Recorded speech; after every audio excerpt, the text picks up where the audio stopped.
Hey guys, tonight we begin with how homesteaders survived grasshopper plagues and winter hunger is not really a story about frontier families somehow outsmarting an insect. In the worst years of the 1870s, they usually could not. A swarm could arrive after months of work and strip a field before a family had time to save much of anything. The more useful question is what happened the morning after, when the corn was gone, the garden was gone, and winter was still coming. What kept people alive was a patchwork. Some had grain already cut, some still had a cow, a pig, or a little flower in the house. Neighbors shared what they could. Relief committees collected food and clothing. Railroads moved donations west. State governments eventually bought seed, and federal officials released supplies when private charity was no longer enough. The surprise is that survival on a supposedly self-reliant homestead often depended on connections far beyond the farm. If you enjoy these quiet stories about the ordinary systems that kept people alive, please like the video, subscribe, and comment with where you're listening from tonight. Now, dim the lights. Maybe turn on a fan for that soft background hum. And let's ease into tonight's journey together. In southwestern Minnesota, the warning in June 1873 looked almost harmless at first. Farmers saw what appeared to be snow moving toward them from the west. Then the air began to roar. The flakes were insects. Within hours, fields that had stood knee-high could be eaten down. The next year was worse, because eggs laid in the soil hatched while more swarms arrived from farther west. This was not one bad afternoon. In parts of Minnesota, the grasshopper years lasted from 1873 through 1877. Farther south and west, 1874 became the year people remembered in southeastern Nebraska. One later county history described crops that had looked excellent until hot winds damaged the corn in July. Then the grasshoppers came in August and left fields almost bare. Nebraska was not alone. Kansas, Iowa, Missouri, Dakota Territory, and other parts of the plains were hit as well. The insects were Rocky Mountain locusts, a migratory form of grasshopper that could gather in enormous swarms. For a homesteading family, the timing was cruel, because the farm was not just a business, it was the pantry, the feed store, and often the family's main chance of earning cash. Corn might feed people, but it also fed pigs and cattle. A garden supplied potatoes, turnips, beans, or other vegetables that could be kept into cold weather. Grain could be eaten, sold, exchanged, or saved for planting. When a swarm removed several of those things at once, the loss spread through the household in ways that were easy to miss on a crop report. A missing cornfield could become a missing hog months later. A destroyed garden meant that sacks and bins in the house would be lighter in January. Lost grain meant less money for flour, coffee, clothing, lamp oil, or a doctor. And if seed grain had to be eaten during winter, spring brought a second problem. The family might survive until March and still have nothing to plant. That is why the first useful distinction is between losing a crop and losing every means of recovery. The locusts could be devastating, but they did not make every farm equally helpless. A household with livestock, stored food, harvested grain, relatives nearby, or something that could be sold had more room to maneuver. A new settler who had borrowed heavily, broken only a few acres of prairie, and expected the current crop to carry the family through winter, had much less. The plague exposed how thin the margin could be. In Nebraska, Othman Abbott later remembered the insects eating wheat in the shocks and stripping a cornfield of leaves, tassels, and young ears. He also remembered something less dramatic but more important for survival: relief. In Hall County, he said, much of it moved from neighbor to neighbor. Other supplies came from farther away, including bacon, lard, and cornmeal sent through federal channels. Those are plain foods. But that is the point. Winter hunger was not solved by a single heroic meal. It was managed day after day by calories that stored well, traveled well, and could be divided. Cornmeal could become mush or bread. Salted or cured pork added fat and protein. Lard supplied concentrated energy and could be used in cooking. Flour, when available, could stretch other foods. The household problem became less about eating normally and more about making the remaining supply last until work, aid, or spring changed the situation. Even accepting help could be complicated. 19th century relief was often built around the idea that assistance should go only to people considered genuinely destitute. In Nebraska, applicants to a major relief organization could be required to show that they had no money and little or nothing left to sell. The same culture that praised independence could therefore push a family to dispose of useful property before it qualified for help. That created a grim calculation. Selling an animal might buy food now, but the animal itself could be part of next year's recovery. Eating seed could prevent hunger now, but it reduced the chance of a crop later. Leaving the claim to find work could bring cash, but homestead rules expected residence and improvement. Each solution could weaken something the family would need after winter. By autumn of 1874, private charity was being organized on a much larger scale. Nebraska's governor appointed a relief commission in September. Kansas officials also dealt with requests from communities where drought and grasshoppers had left people destitute. Donations arrived as money, food, clothing, and other necessities. The relief effort was not smooth, generous, or equal everywhere. There were arguments about who deserved help, fears that reports of suffering would discourage migration, and constant concern about whether supplies were being distributed fairly. But the existence of those arguments tells us how serious the winter problem had become. An army officer sent into southwestern Nebraska warned that hundreds might starve before winter was half over if more relief did not arrive. This was no longer a private failure hidden inside a sod house or a dugout. Crop loss had become a regional emergency. And this is where the familiar image of the lone homesteader begins to break apart. The family may have filed a claim as an individual household, but surviving a plague year could depend on a neighbor's sack of meal, a merchant willing to wait, a railroad carrying donated clothing, a relief committee deciding that the family qualified, and lawmakers hundreds of miles away deciding whether seed or supplies counted as a proper public expense. The grasshoppers had eaten the harvest. Winter would test something larger, whether a frontier society built around independence could admit, in time, that thousands of independent farms could fail together. By late autumn, that admission had become harder to avoid. The emergency was no longer measured only in ruined acres. It could be counted in coats, sacks of meal, barrels, boxes, wagon loads, and the number of families waiting for something to arrive before the weather turned colder.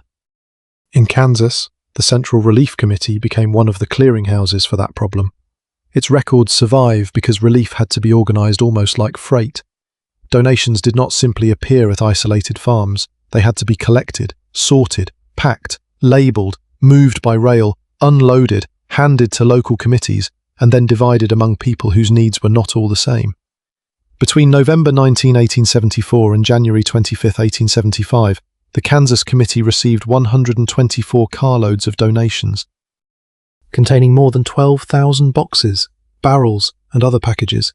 Kansas state records from January 1875 even preserve lists of clothing issued to the destitute, showing how granular the work became. That number helps explain why the railroad mattered so much. A homesteader could be highly skilled with animals, tools, and crops, and still be helpless against distance. Once local grain was gone, survival depended on moving bulky things cheaply across hundreds of miles. Railroads carried many relief shipments without charge. What arrived might include food, clothing, bedding, or fuel. None of it was glamorous, but each item solved a very specific winter problem. Clothing was especially important because hunger and cold reinforced one another. A household short of food could not simply compensate by burning unlimited fuel, and a family short of fuel needed better clothing and bedding to reduce the amount of heat it had to produce. In November 1874, President Ulysses S. Grant authorized the distribution of surplus and condemned army clothing to sufferers in Kansas and Nebraska. Army officers in the plains had already been pressing Washington to act after seeing the conditions themselves. For the family receiving those supplies, the calculation was still severe.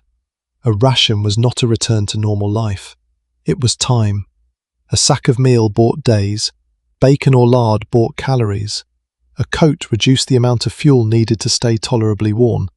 Every outside item preserved something inside the household that might otherwise have to be consumed, sold, or burned. There was also a problem that food alone could not solve. Under the Homestead Act, the claim was tied to residence and improvement. A destitute farmer who left to find work risked weakening the very claim the family was trying to save. Congress responded on December 28, 1874, with an extension allowing homesteaders who could prove crop loss to leave their claims until July 1, 1875, without having the land contested during their absence. Relief could now include permission to go somewhere else and earn money. Army involvement expanded as winter deepened. General E.O.C. Ord, commanding the Department of the Platte, had asked for permission to help what he called famine-stricken families. Major N.A.M. Dudley returned from an inspection of southwestern Nebraska, convinced that private relief was not enough. Army personnel ended up distributing food and other necessities, as well as clothing, during much of the winter. That last category of household choices could include the farm itself, fence rails, outbuildings, livestock, tools, and seed all had future value. In a deep emergency, however, future value competes with immediate need. Sell the cow and you may buy flour, but you lose milk and perhaps a calf. Burn useful lumber and the room gets warmer tonight, but spring repairs become harder. Eat the seed grain and the family reaches March with one less reason to believe next August will be different. This is why seed relief became almost as important as food relief. Food kept a household alive through winter. Seed determined whether the household could stop being a relief case.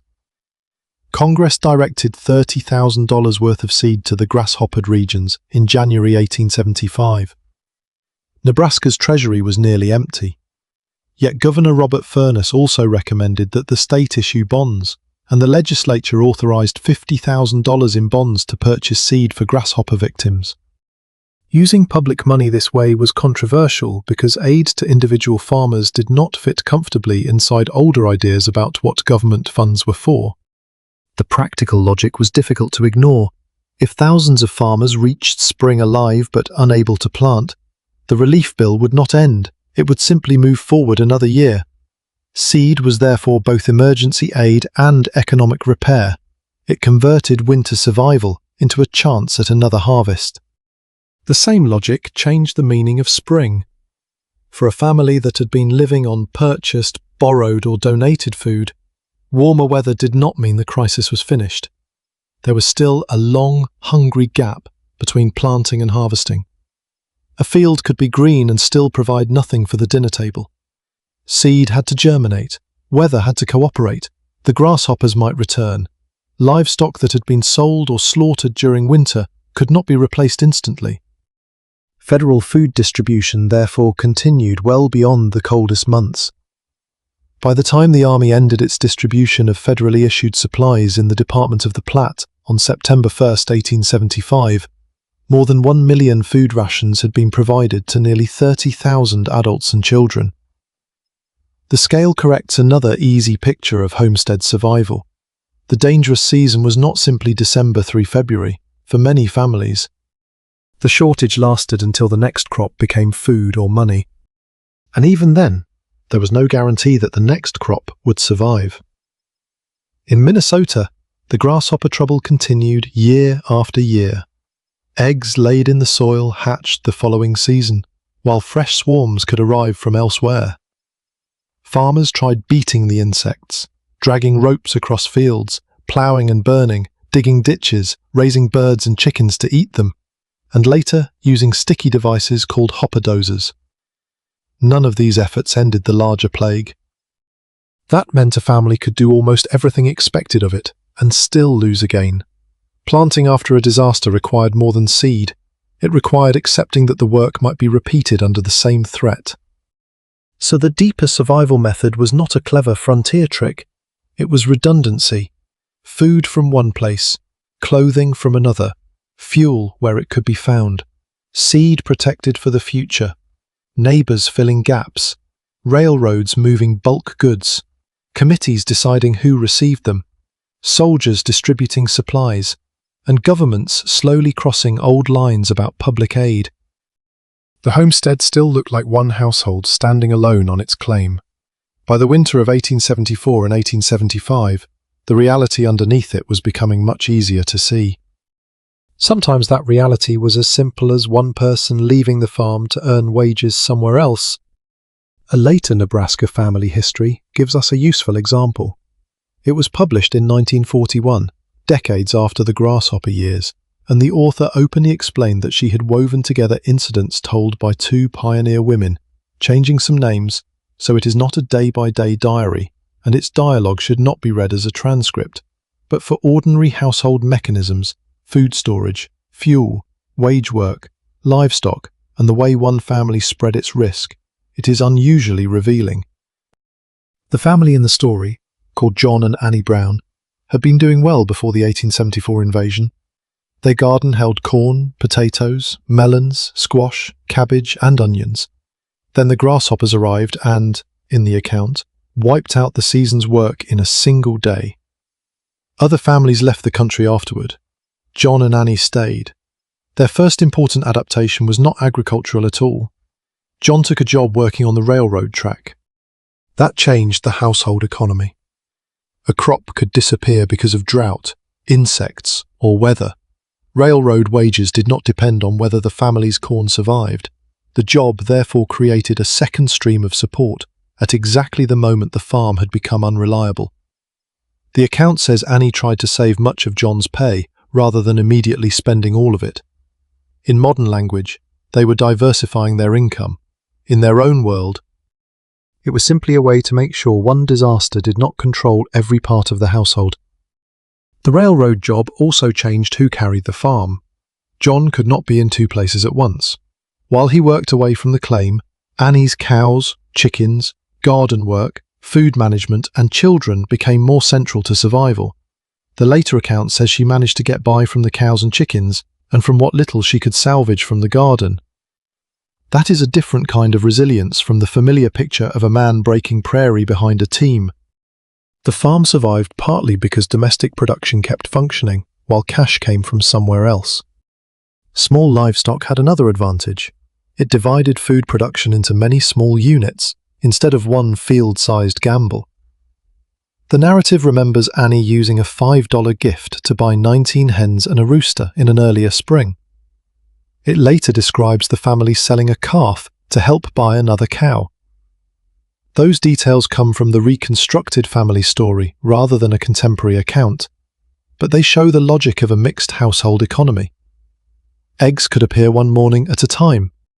Milk could be used without slaughtering the cow. A calf could become something to sell. Chickens could be lost individually without destroying an entire year's food in one event. A wheat or cornfield concentrated risk across acres.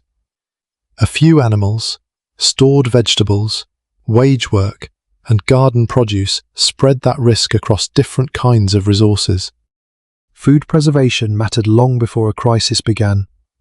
In describing earlier years, the same family narrative says, Swedish neighbours taught Annie to dry green beans, while an indigenous acquaintance showed her a method of drying corn. Herbs and onions were hung from rafters, and a small cellar held carrots, potatoes, and turnips. We cannot assume that all of those foods survived the 1874 plague in this particular household. What the account does show is the basic winter system. Fresh food had to be converted into forms that could wait. A cellar, a string of dried onions, or a jar was therefore more than storage. It shifted food through time. Summer labour could become January meals. A root crop kept cool below ground did not need to be purchased later. Dried vegetables spoiled more slowly and could be added to simple winter meals. When a plague destroyed the current crop, the value of anything already preserved became much larger. Winter hunger was partly a contest between the date the harvest failed and the date the household's older reserves finally ran out. Fuel followed the same logic. The Brown family account says grasshoppers had been less destructive on the grandmother's place, so John cut and stacked her hay.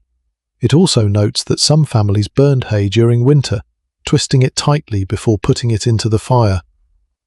The family gathered hard buffalo chips as well and stored them somewhere dry.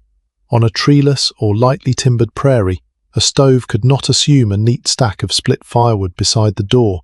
Fuel had to be found, saved, transported, and protected from moisture. This makes the winter household look less like a fixed shelter and more like a small inventory system. Food in the cellar, dried plants overhead, hay outside, fuel kept dry, chickens that might turn available feed into eggs or meat, cows that could produce milk but also required feed, a wage envelope arriving from track work. None of these things was sufficient by itself. Together, they reduced the chance that one failure would become total failure. The same pattern appears outside this particular family. Fort Hartsuff, in central Nebraska, offered nearby settlers construction work and other odd jobs, and also served as a market for farm products. History Nebraska specifically notes that the fort helped local settlers weather the 1874 grasshopper plague. A military post, then, could matter to a hungry farm not only because soldiers were nearby, but because it created wages and buyers. The most useful emergency resource might be a place where somebody still had money to pay for labor. This helps explain why location mattered so much. Two families could lose crops to the same insects and face very different winters. One might live near a railroad, fort, town, or relatives. Another might have further to travel for paid work or supplies. One might still have hay on another parcel, or a neighbor whose field was damaged less severely. Another might have lost nearly everything in the same afternoon. The grasshopper plague was regional, but survival remained intensely local. And the Brown family's decision in 1875 is perhaps the clearest part of the story. John planted again, but he kept the railroad job. The previous year's disaster had changed the meaning of a good-looking field. A crop in the ground was no longer the same thing as food safely in the house. When grasshoppers returned, the outside wages were still there. More settlers left. The family remained. That is a small but important correction to the idea that persistence meant stubbornly doing the same thing again. Successful persistence could mean refusing to depend on the farm in the same way twice. The homestead was still the goal, but for a while, survival meant becoming something more complicated than a homesteader. That complication became even clearer when the insects returned. By 1876, families who had survived the first shock were no longer dealing with a mysterious one-time disaster. They knew that the soil itself could contain the next year's problem. Rocky Mountain locusts had laid eggs beneath cultivated ground, and farmers could uncover those egg masses while plowing. In Minnesota, the plague spread farther than before.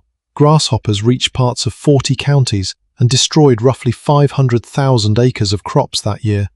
The threat was now seasonal, visible, and deeply familiar. That changed the work. A farmer was no longer simply waiting for a dark cloud in the western sky. He might be looking down at the dirt in spring, searching for what had been left there months earlier. Turning the soil could expose or destroy eggs. Burning fields was tried. So was beating young grasshoppers with flails, dragging ropes through crops, digging ditches, raising chickens and other birds to eat the insects, and filling trenches with coal tar.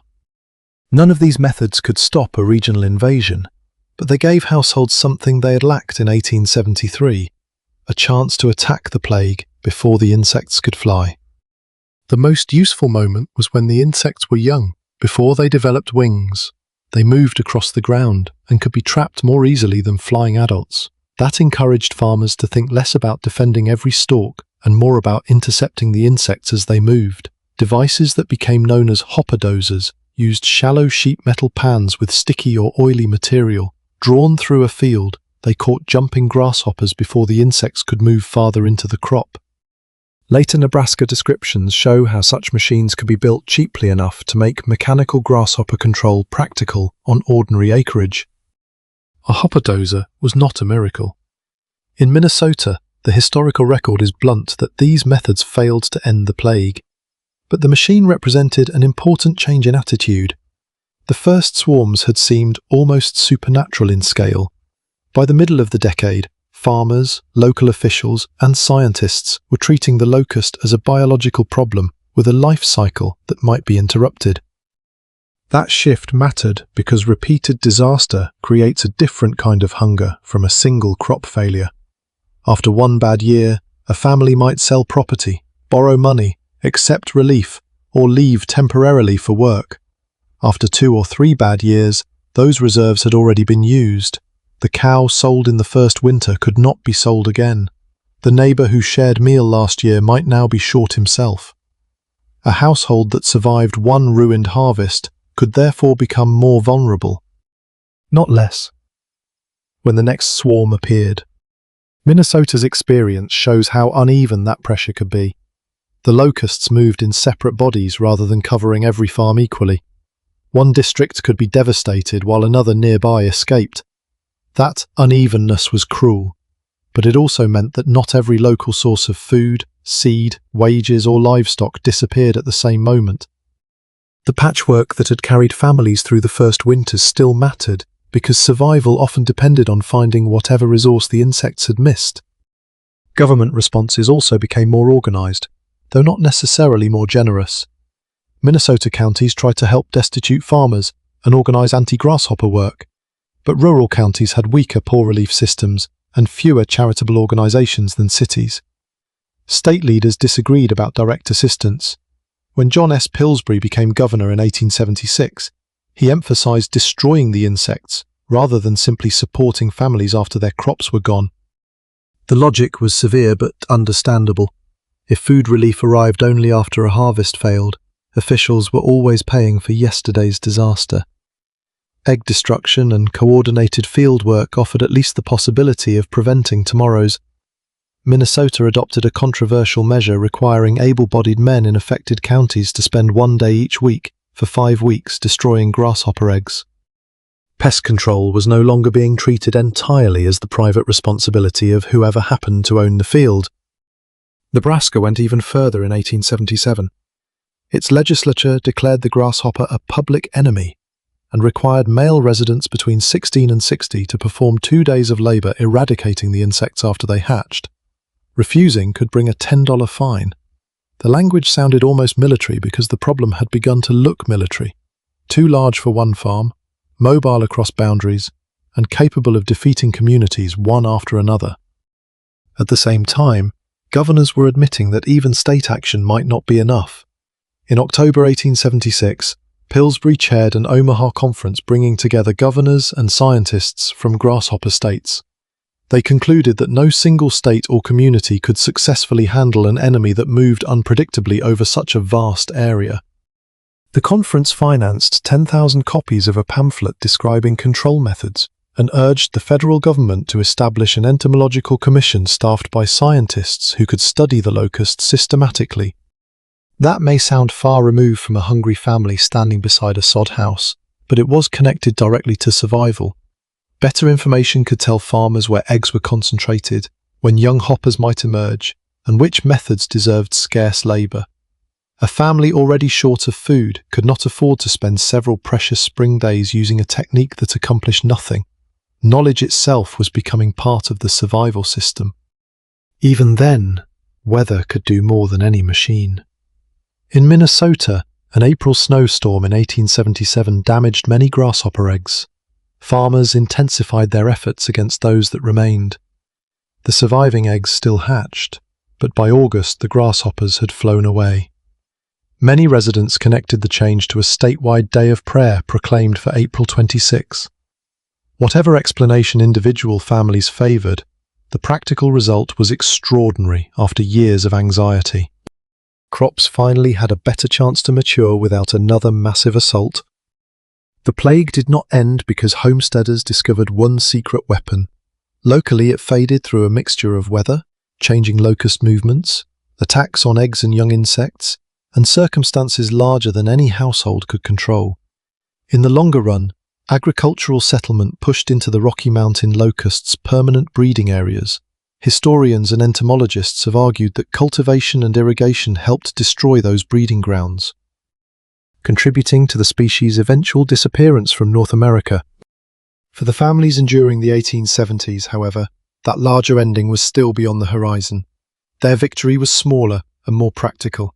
They had learned not to treat survival as one harvest, They spread risk across livestock, wages, stored food, neighbours, relief, seed, organised labour, and repeated planting. They had also learned something winter made painfully clear. Hunger was rarely defeated in winter alone.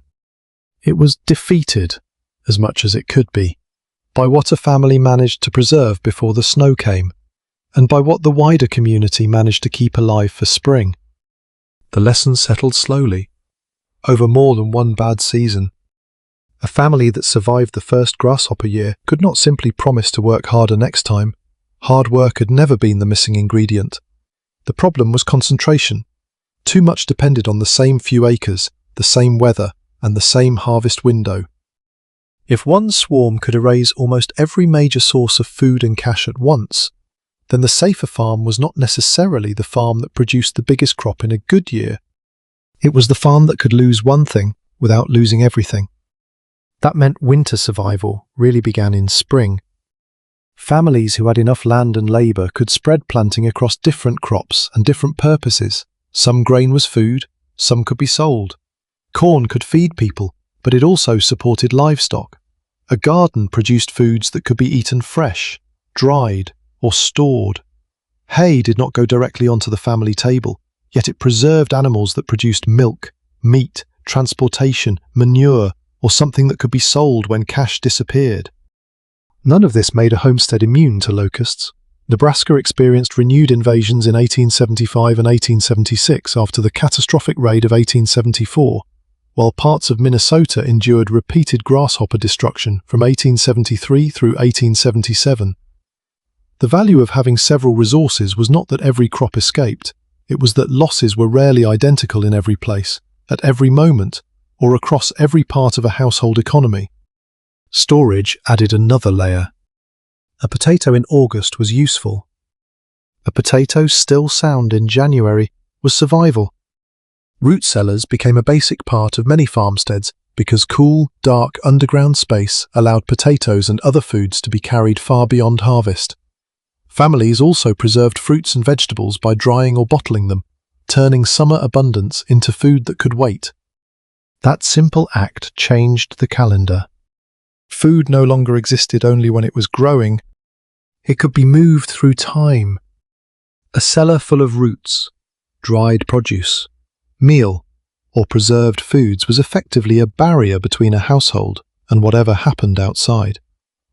If the next crop failed, stored food did not solve the entire problem, but it delayed the moment when the family had to sell something, borrow something, or ask someone else for help. And during a famine winter, delay could be enormously valuable. Livestock created another kind of reserve. Animals were food, but they were also machines for producing future food. A chicken could become dinner immediately, yet a living hen might continue laying eggs. A cow could be sold or slaughtered, but if kept alive it might produce milk or another calf. A pig represented future meat, though feeding it required grain that people might desperately want for themselves. So winter decisions were often decisions about time. Do you consume the animal now, or feed it in the hope of receiving more later? Do you sell it for cash, or keep it because the farm may need it in spring? Do you eat the grain, or reserve part of it for planting? Those choices sound almost mathematical when written down. Inside a cold house with children to feed, they were anything but mathematical. The thing being eaten tonight might also be the thing that could have rebuilt the farm 6 months later. Relief organizations understood this conflict imperfectly. Nebraska farmers applying for assistance could be required to swear that they had no money and nothing valuable left to sell, including animals or seed. In other words, some families might have to consume or liquidate pieces of their future before they were considered poor enough to receive help. That is why seed became one of the most important forms of relief. Food answered the question, how do we survive this week? Seed answered, what happens after we survive it? In January 1875, Congress authorized $30,000 worth of seed for grasshopper-stricken regions. Nebraska lawmakers also authorized $50,000 in state bonds to purchase seed for victims. By spring, donated seed was being planted across affected areas, The distinction was crucial. A family could reach April alive and still be economically trapped. Without seed, there would be no new crop. Without a crop, there might be no grain to eat, no surplus to sell, and no feed for animals the following winter. So the emergency did not end when the snow melted. Spring itself had to be financed. Cash offered another form of stored possibility. A family with even a little money could buy flour when its own grain failed, replace a tool, travel to find work, or purchase necessities that could not be produced at home. That helps explain why outside wage work became so important for some households. One source of income tied entirely to the harvest was fragile. A second source of income, however small, gave the family another exit. Location therefore mattered. A homestead near a railroad, town, military post, or established settlement had access to possibilities that a truly isolated claim did not. The railroad was especially important because it worked in both directions. In ordinary years, it carried farm products outward. During disaster, it carried relief inward. The national response to the 1874 crisis included money, clothing, food, coal, and other supplies sent from distant states and even from abroad. Railroads transported many donations without charge, making it possible for abundance hundreds of miles away to reach communities where local harvests had disappeared. That transportation network changed what hunger meant. A failed county no longer had to depend entirely on whatever remained inside the county. A failed state did not have to depend entirely on whatever remained inside the state. For a family sitting beside an empty field, that larger system might be invisible. But a sack of meal arriving at a local distribution point was the final link in a chain stretching far beyond the homestead. Communities also stored something less tangible than food. They stored obligation. A neighbour helped with harvest because another year he might need help himself. Families exchanged labour, shared equipment, cared for animals, passed along information about jobs, and sometimes divided whatever food remained. Those relationships were not always generous or equal. People could refuse assistance. Relief could carry stigma. Communities argued over who truly deserved help. But a settlement where households were connected had more ways to absorb a shock than a collection of families who actually lived alone. Repeated grasshopper invasions made that lesson impossible to ignore. Minnesota organized efforts against eggs and young insects. Nebraska eventually required collective grasshopper destruction work. The reason was biological as much as social. Locusts did not recognize property lines. A farmer could fight them on his own land and still lose when millions moved in from someone else's. Individual effort had reached its limit. Survival required coordination. And there was one more change, perhaps the quietest one. After several plague years, families learned to distrust appearances. A beautiful field in June was not winter food yet. Standing corn was not feed until it had been harvested. A calf was not cash until someone would buy it. Seed in the ground was still a gamble. The safer resources were the ones already under control. Food in the cellar, grain in the sack, fuel stacked dry, money already earned, an animal already healthy, a neighbour already willing to help. A second way to make a living if the first one disappeared. Homesteaders did not call this risk management, but the principle was exactly that. Do not let one failure close every exit. By the time the worst grasshopper years began to fade, many of the families who remained had been changed by the experience. Some had taken outside work.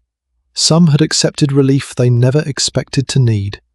Some had planted with donated seed.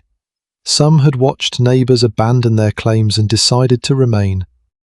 And some had discovered that the supposedly independent farm survived only because railroads, towns, governments, soldiers, charities, neighbours, livestock, storage, and wage labour all existed around it.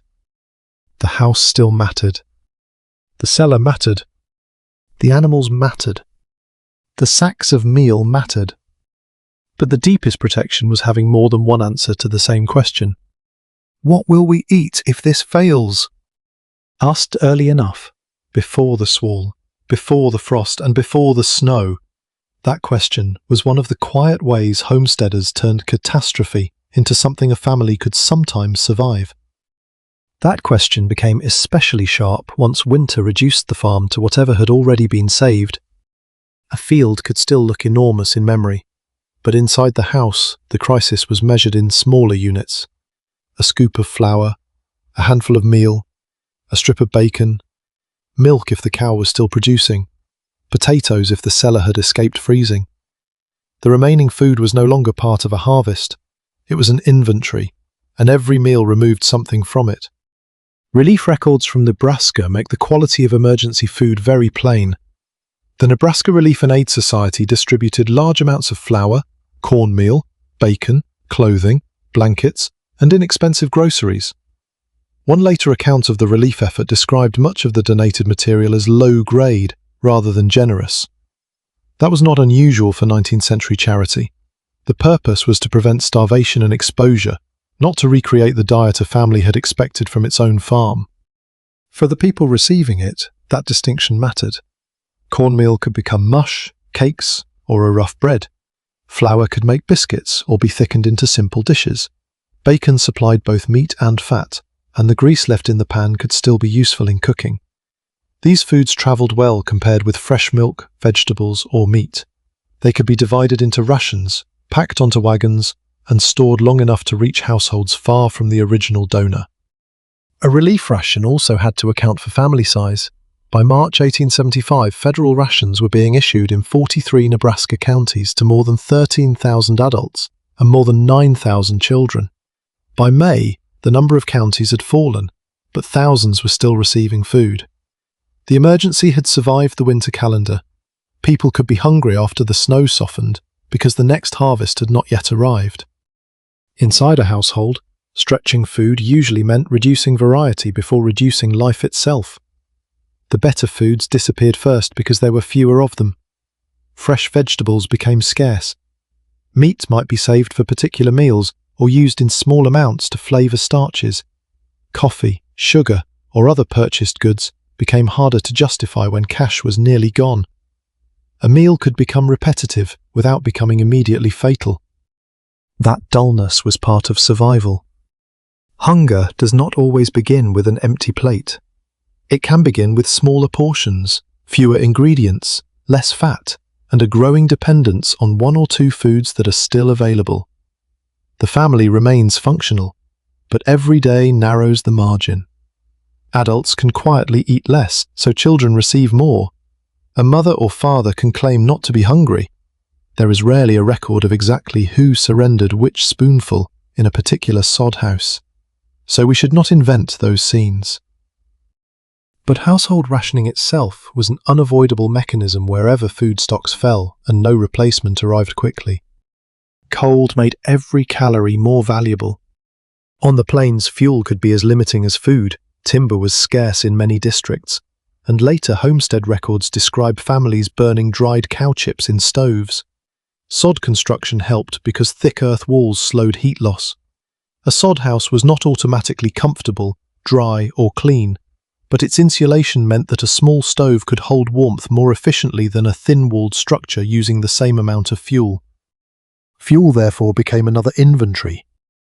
A family could gather dung in warmer months, dry it, stack it, and keep it protected from rain or snow. Hay could also be twisted and burned in places where better fuel was scarce. Wood, when available, had to be hauled and stored. None of these fuels lasted forever. A long cold spell turned warmth into arithmetic, in the same way hunger turned food into arithmetic. That affected the animals too. Keeping a cow alive through winter required feed that grasshoppers, drought, or poor haying might already have reduced. Yet the cow could return milk, manure, a calf, and future value. Chickens required less feed, but could still turn scraps or grain into eggs. A pig could convert surplus grain into meat, but in a shortage the pig and the family might be competing for the same calories. The household therefore had to decide which living assets were worth feeding. That was not sentimental bookkeeping, it was survival planning. An animal that consumed more than it returned might be sold or slaughtered. An animal that could produce something through winter might be protected longer. If market prices were poor because many desperate farmers were selling at once, even selling livestock could bring less cash than expected. The apparent wealth standing in a pen might shrink the moment everyone nearby needed money for the same reason. Clothing followed similar rules of scarcity. The Nebraska relief system received large quantities of cast-off and second-hand clothes, along with old blankets. Federal authorities also released surplus or condemned army clothing. The condition of those goods could vary, but warmth did not require fashion. A coat that was too large, trousers made from whatever cloth was available, or blankets already used by someone else could still reduce exposure and preserve fuel. One Nebraska pioneer recollection even described trousers being made from a grain sack when ordinary clothing was unavailable.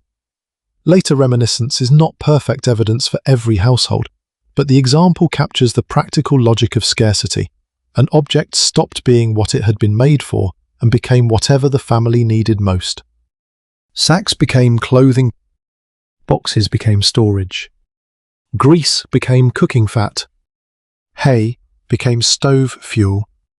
Seed could become food, although eating it carried a price that would not appear until spring. This is the point where winter hunger becomes easier to misunderstand from a distance. A family might still own land, a house, tools, perhaps an animal or two, and therefore look as though it possessed substantial property. Yet very little of that property could be eaten immediately. A quarter section of prairie did not make supper. A plough could not warm a child. A future wheat crop could not be cooked in February. Liquidity, though the families would not have used that word, mattered enormously. Food already in the house was liquid in the most literal sense of survival. Cash was nearly as flexible because it could become food, fuel, clothing, medicine, or transport. A cow was less flexible. Land was less flexible still. When relief officials demanded proof that applicants had little money and little property left to sell, they were judging wealth on paper, while families were living through a crisis of timing. And timing explains why winter hunger could continue even after relief began. A wagon might be delayed, a local committee might have too little to distribute, remote families could be harder to reach. The Nebraska State Aid Organization was criticized for unequal distribution and for failing to reach some of the places where need was greatest. Army posts began receiving so many direct requests that commanders sought guidance on how much food they were allowed to issue. By then, the idea of the independent homesteader had become almost beside the point. A hungry household did not need a philosophy. It needed the next usable thing: meal, fuel, a coat, work, seed, or enough of all five to reach the next season without destroying the possibility of starting again. And that was the quiet discipline of a famine winter. Not abundance, not comfort, not even certainty. Just the repeated effort to make sure that tonight's solution did not consume every option the family would need tomorrow. The family that reached this point now faced a decision more difficult than any single winter meal. Was staying actually the safest choice? Frontier memory often treats departure as failure. A family gave up, abandoned the claim, and disappeared from the story. The historical record is messier. Nebraska alone received roughly 131,000 homestead applications in the 3 decades after its first homestead entry in 1863. Yet about 63,000 applicants never completed the process of proving up their claims. Historians have also warned that the reasons are difficult to reconstruct because contemporary boosters sometimes minimized hardships, while communities seeking aid could emphasize them. Leaving a homestead was common enough that it cannot automatically be read as a lack of endurance. It could be a survival decision. The Grasshopper crisis made that decision urgent. A farm family might own land but have almost no cash. The crop that was supposed to pay debts had vanished. The same crop might also have been the source of seed, feed, and food. Minnesota farm families had often broken prairies specifically to plant market crops such as wheat, and debt was a persistent part of that agricultural economy. If the household stayed on the claim simply to satisfy residence requirements, one adult might be trapped where there was little paying work. Congress recognized part of that contradiction in December 1874. Homesteaders who could prove crop loss were permitted to leave their claims until July 1, 1875, without having someone else legally contest the land during the absence. That small legal change altered the meaning of leaving. A man could go looking for railroad work, construction, hauling, or another temporary wage without necessarily surrendering the farm. A family might separate for a season. Someone could stay with livestock and children while someone else followed work. The homestead remained the long-term plan, but the household no longer had to demand that every dollar and every calorie come from the homestead itself. Some families went farther. One well-documented Minnesota example is the Ingalls family, later made famous through Laura Ingalls Wilder's writing. Their real movements were more complicated than the simplified story remembered from the books. After crop failures caused by the Grasshopper plague in 1875 and 1876, they left their farm near Walnut Grove, stayed for a time with extended family in eastern Minnesota, and then moved to Burr Oak, Iowa, where Charles and Caroline Ingalls had arranged to help manage a hotel. They eventually returned to Walnut Grove in 1878. The interesting part is not the famous name. It is the pattern. The farm failed, so the family activated other options: relatives, migration, and wage work. Leaving did not necessarily mean that farming was over forever. It could mean stepping outside the farm economy until conditions changed enough to try again. For families that stayed, credit often filled the same gap. The account books of Alexander Harkin's General Store in West Newton, Minnesota, preserve a remarkably clear picture. Before the locust years, customers commonly bought goods on credit and settled their accounts after harvest with cash, services, or farm produce. During the plague, that cycle broke. In the second year of the invasion, Harkin sold about $2,300 worth of goods, but received only about $550 in payments. A year later, sales dropped to about $1,750 and collections nearly stopped. Those unpaid accounts represent goods that farmers could use before they had the means to pay. The store was therefore functioning as a private shock absorber. Harkin was taking part of the risk onto his own books. If customers eventually recovered, he might be repaid. If they left permanently or failed completely, he might not. By the end of the plague, he had become one of the major creditors in the area. Although the Minnesota Historical Society notes that he appears not to have pursued legal action against his debtors, he gradually collected most of what was owed after the locust years ended. Credit could keep a household supplied, but it did not make anything free.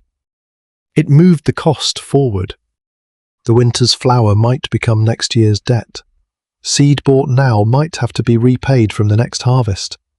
A family surviving several bad seasons could therefore reach a good year already owing part of what that year produced. And this is why recovery could feel strangely slow. The insects might leave, the wheat might finally stand, and the family could still be poor.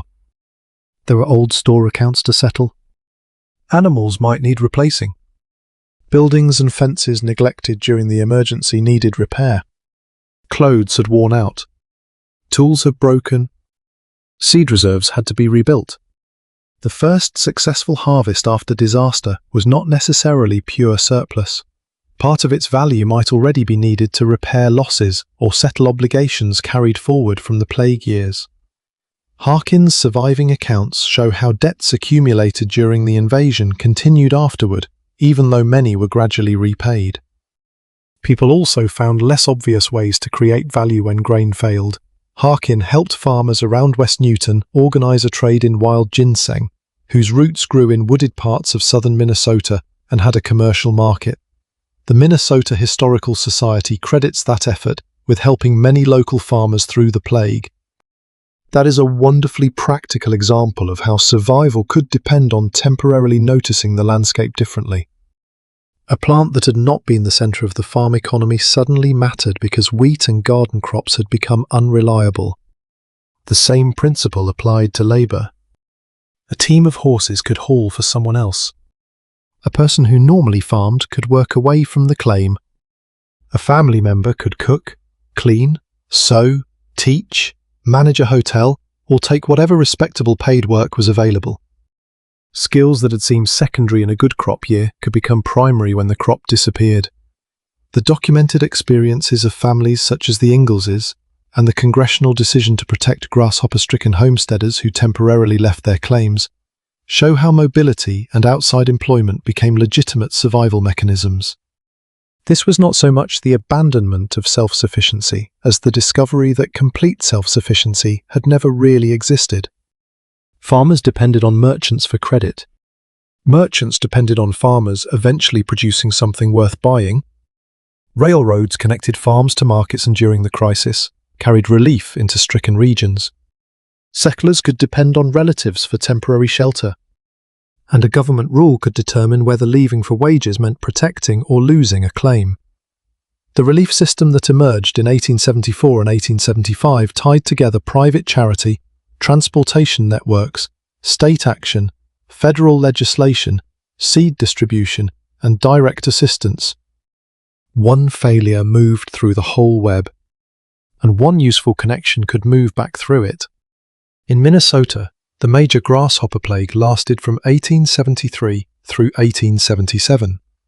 Farm families first sought help through organizations such as the Grange, and later turned increasingly toward county, state, and federal action when local resources proved inadequate. The experience became part of a longer shift toward farmers organizing collectively, rather than treating agricultural disaster as a purely private burden. The families still present at the end were not necessarily the ones who had remained physically on the same patch of land every day. Some survived because they bent the rules of what a farming life was supposed to look like. They borrowed. They left temporarily. They stayed with relatives. They worked for wages. They bought on credit. They gathered something wild and sold it. They returned. And sometimes they walked away for good. The important distinction was not between staying and leaving.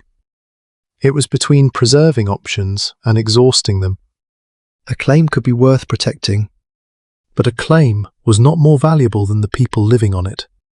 That may be one of the quietest truths hidden inside the grasshopper years. The families most capable of surviving disaster were often not those who defended one plan without compromise. They were the ones willing to change the plan before hunger made the decision for them. Changing the plan, however, was only useful if there was eventually something to rebuild. For families who remained on the plains, recovery did not arrive as one dramatic morning when the danger was suddenly over. It arrived in pieces. A field that produced enough grain this year, a cow that survived, a few dollars earned away from home, a store account that could finally be reduced, a roof repaired, another acre broken, one winter in which the pantry did not empty before spring. Peter Eberson's later recollection of the Danish settlement around Dannebrog, Nebraska, gives us a rare view of that transition. His family had been hit hard in 1874. He remembered milk from thin cows, a few eggs, potatoes that the insects had largely ignored, scarce flour, and whatever meat could be obtained. By spring, his father was working again, and the family planted with cattle power. Eberson himself found 2 months of harvest work on another farm for $10 a month. Survival was still partly being financed outside the family's own fields. Then came a small change that would have felt enormous. In 1875, according to Eberson, grasshoppers returned several times, but settlers managed to save enough crop to get beyond immediate distress and to provide fodder for their animals. In 1876, the insects appeared again in smaller numbers, causing much less damage. In his part of Nebraska, he remembered the major threat as effectively over after that. This is what recovery often looks like after a food crisis. Not abundance first. Margin first. Enough grain that the family does not need relief. Enough hay that the animals do not have to be sold. Enough cash that the merchant receives something on the account. enough seed that planting next spring does not depend entirely on a donation. Once those margins returned, the farm could begin accumulating instead of merely consuming. Eberson remembered that the years after the plague brought better dwellings, more livestock, and improved living conditions in the Danish settlement. His father continued breaking prairie until most of the homestead was cultivated, then bought another 80 acres of railroad land for grazing. He experimented with crops and farming methods, used manure systematically, and planted trees. The story is one family's recollection, not a statistical portrait of every homesteader, but it captures the direction of recovery, from protecting life to rebuilding productive capacity. And rebuilding productive capacity mattered because the grasshopper years had consumed more than food. They had consumed time. A family might spend years reaching the point it had occupied before one afternoon of insects. Livestock populations had to grow again. Debts accumulated during bad harvests had to be paid. Buildings delayed during the emergency still needed construction. Children had grown older. Tools had worn out. Land that had not been planted because seed was scarce still needed work. The first successful harvest, therefore, did not erase the disaster. It began paying for it. Across the region, the danger also faded unevenly. Nebraska still saw migratory swarms in 1875 and 1876, although neither year matched the extraordinary invasion of 1874. Minnesota suffered through a longer sequence. From 1873 through 1877, Rocky Mountain locusts repeatedly damaged wheat, oats, corn, and barley, with 40 Minnesota counties affected and about 500,000 acres destroyed in 1876 alone. That uneven ending mattered to families deciding how confident to become. One good harvest was evidence. It was not proof. Seed still had to be held back, animals still had to be protected, outside work might still be worth keeping. A farmer who had learned what one swarm could do had good reason to hesitate before putting every resource back into the same vulnerable system. Meanwhile, the grasshopper crisis was changing institutions around the farm. By the later years of the plague, officials were no longer treating the problem as only a collection of private crop failures. Governors from affected states met with scientists. They argued that locust movement was too broad and unpredictable for a single community or state to manage alone.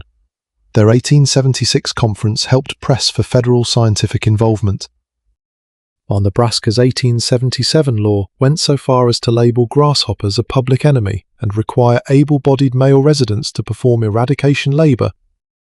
That was a remarkable shift. At the beginning of the crisis, a farmer could lose a crop and be told, in effect, that misfortune belonged to the household.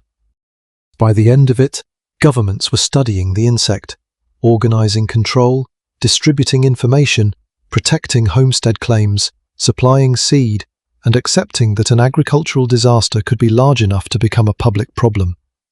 Historians of the Nebraska response have argued that the 1870s helped deepen a relationship between agricultural producers and government that would continue long afterward. The final irony is that the Rocky Mountain locust itself did not survive the transformation of the West. The species that had once formed swarms capable of darkening the sky disappeared with astonishing speed around the turn of the 20th century. The exact mechanism has been debated, but a leading explanation is that its permanent breeding areas were much smaller than its immense temporary swarm range suggested. Agriculture, irrigation, grazing, and other settlement activity in western river valleys disturbed those breeding grounds and destroyed eggs on a scale nobody at the time understood. History Nebraska summarizes the broader pattern simply. Residential, commercial, and agricultural development moving west ultimately contributed to the Rocky Mountain locust's extinction. So the settlers did not defeat the great swarms in the way a storybook ending might suggest. No single machine destroyed them. No heroic farmer discovered the perfect defense. No relief committee solved the biology of the insect. The same settlement process that made homesteaders vulnerable, breaking prairie, expanding farms, moving livestock, building railroads, irrigating valleys, and transforming land, also appears to have altered the locust's breeding environment so deeply that the species eventually vanished. That conclusion remains an ecological explanation, rather than something individual families in the 1870s could have known. For them, there was no knowledge of a coming extinction. There was only another spring. That makes their choices easier to understand. They planted because not planting guaranteed failure. They saved seed because relief could not be assumed. They kept animals when they could because living assets produced future options. They worked away from home because the field could not be trusted completely. They borrowed because hunger arrived before harvest. And they relied on neighbours, merchants, railroads, charities, soldiers, counties, states, and federal officials because a disaster that crossed hundreds of miles could not be contained by one sod house. When the plague years finally receded, the families who remained were not returning to the same frontier they had known before. The farms were larger in some places. The towns were stronger. Transportation links were improving. Agricultural science had gained urgency. Government had crossed boundaries it had once hesitated to cross. And the mythology of complete independence had been quietly contradicted by experience. The homesteader still had to rise in the morning and do the work. But survival had revealed something more durable than individual toughness. A farm could endure catastrophe when it had reserves, alternatives, connections, and enough flexibility to change before every reserve was gone. That was what remained after the grasshoppers. Not a secret technique, a system. And once that system began working again, winter stopped being a countdown to the last sack of meal and became what families had always hoped it would be. A season they could prepare for, rather than merely survive. And one of those possible changes was so obvious that it almost sounds like a joke now. If the grasshoppers had eaten the food, why not eat the grasshoppers? People in the 1870s asked exactly that question. Charles Valentine Riley, Missouri's state entomologist, took it seriously enough to publish a paper titled "Locusts as Food for Man" after presenting the subject at the 1875 meeting of the American Association for the Advancement of Science. He did not treat the idea as frontier folklore. He experimented with the insects himself, including immature locusts in broth and mature ones prepared as a fricassee. That gives the grasshopper story an odd turn. The animal destroying the harvest was, technically, edible. History Nebraska's account of the 1874 invasion notes that Riley argued the insects were not poisonous and could be prepared in several ways. Missouri records show that another entomologist, C.V. Ross, also presented instructions for using locusts as food. The suggestion reached officials at the same time farmers were begging those officials for ordinary provisions. But very few settlers seem to have turned the plague into a dependable food supply. The reason tells us something important about famine. Food is not simply whatever contains nutrients. It has to be acceptable, collectible, safe enough, storable, and available at the moment people need it. A swarm might contain an astonishing amount of animal matter, but it arrived as chaos. The insects moved, they landed unpredictably, they contaminated wells and streams when their bodies accumulated. Chickens and turkeys ate them readily, yet contemporary accounts collected by Nebraska historians reported that heavy grasshopper feeding could taint poultry meat and eggs with an unpleasant reddish-brown oil. A farm suddenly surrounded by insects, therefore, did not necessarily gain a new pantry.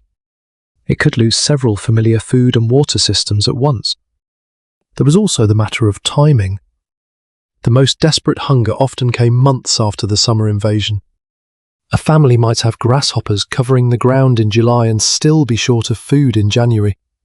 Turning a brief flood of insects into winter provisions would have required collecting, processing, and preserving them in quantities large enough to matter.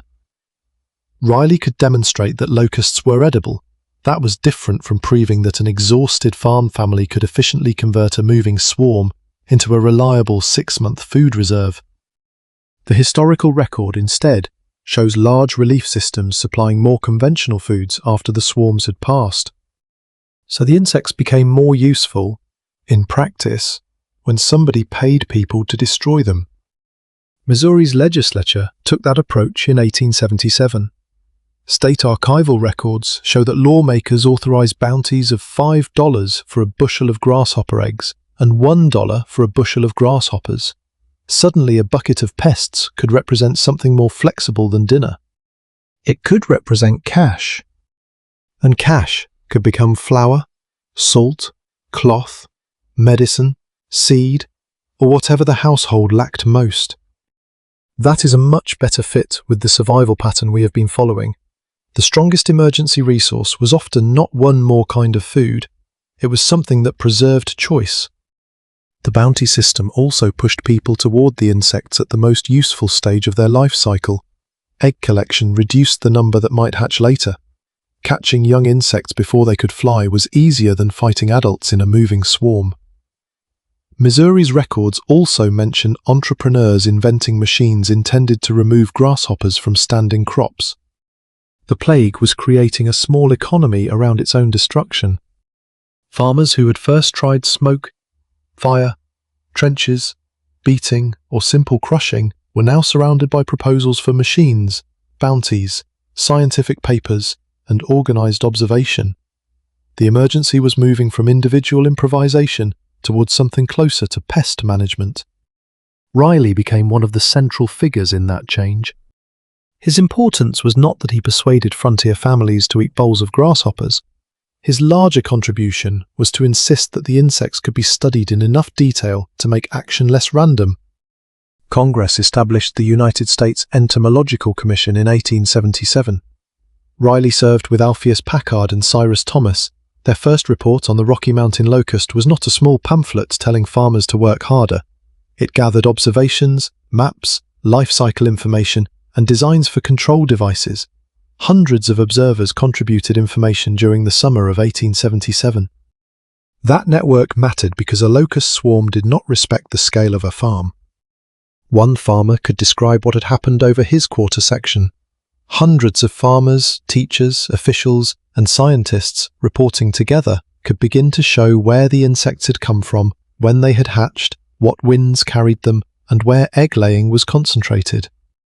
The household problem was becoming a mapping problem. If officials knew where young locusts were emerging, labor could be organized earlier. If farmers understood that eggs in the ground represented next year's threat, plowing was no longer merely preparation for planting.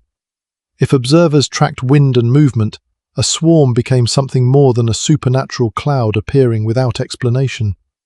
The Commission specifically investigated breeding zones, flight, egg-laying, and practical methods of control. The Commission's work did not give families control over the weather or guarantee a crop. It gave them a better model. And during repeated disaster, a better model can be as practical as another tool. One example from June 1877 shows the scale of that effort. An observer at the University of Nebraska recorded temperature, wind direction, the time a resting swarm became airborne, and its direction of travel. From observations like these, the Commission tried to estimate movement and scale rather than merely describe destruction. That kind of record-keeping sounds calm beside a ruined field. It was meant to be. The locust had to be converted from catastrophe into information. This also explains why the strange question about eating grasshoppers was not entirely ridiculous. Riley was testing every possible relationship between people and the insect. Could it be killed before flight? Could its eggs be destroyed? Could birds help control it? Could machines collect it? Could its movements be predicted?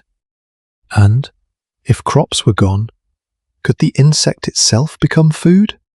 Some answers were more useful than others. The food idea never became a major survival system for Plains homesteaders.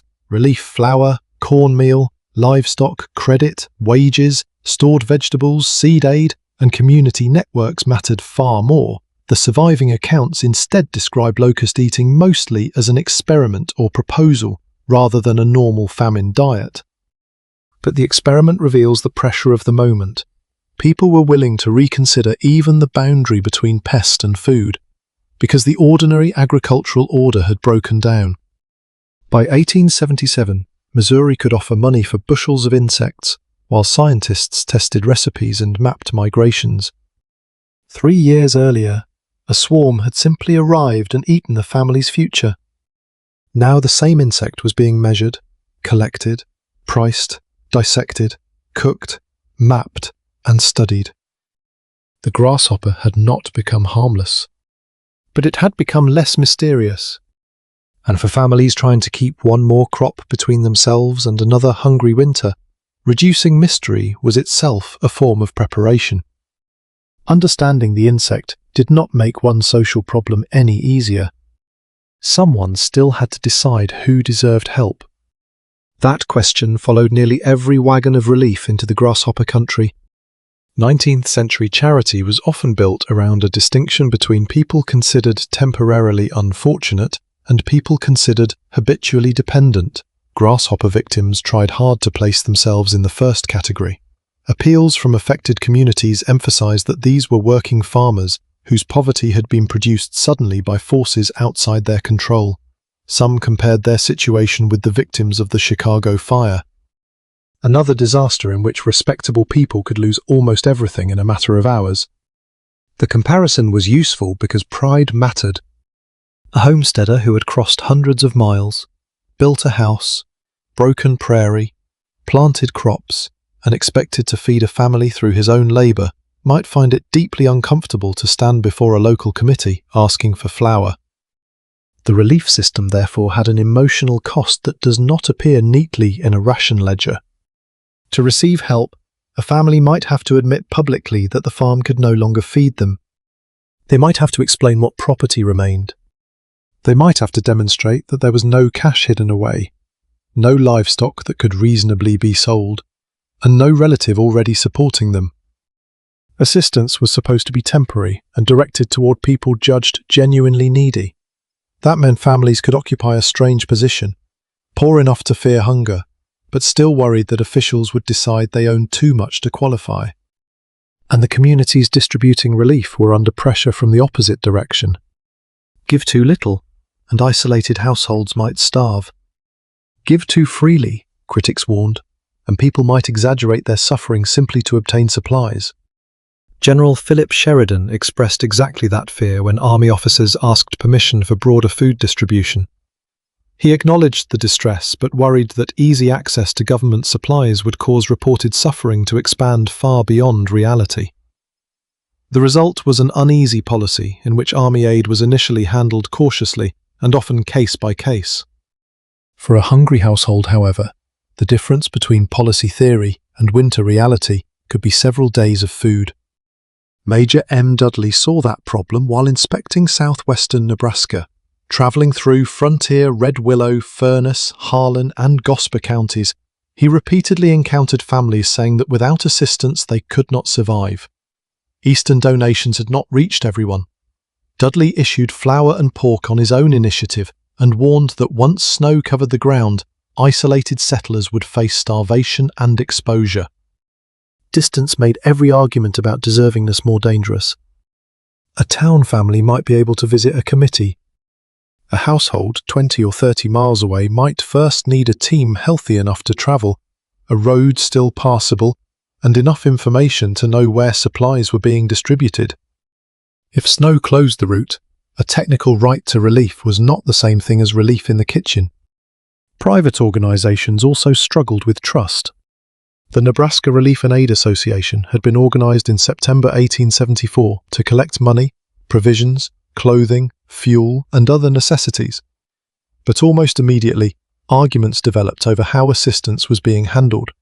Newspapers printed complaints and rumors. The Omaha Bee repeated accusations that donated goods intended for free distribution were being sold. Another newspaper eventually refused to continue publishing attacks on the association because the dispute itself was damaging confidence and interfering with relief. This is another part of famine that is easy to overlook. Relief depends on belief. Donors far away must believe the disaster is real. People receiving supplies must believe the committee is distributing them fairly. Local officials must believe applicants are telling the truth. And the outside world must believe that the region still has a future worth supporting.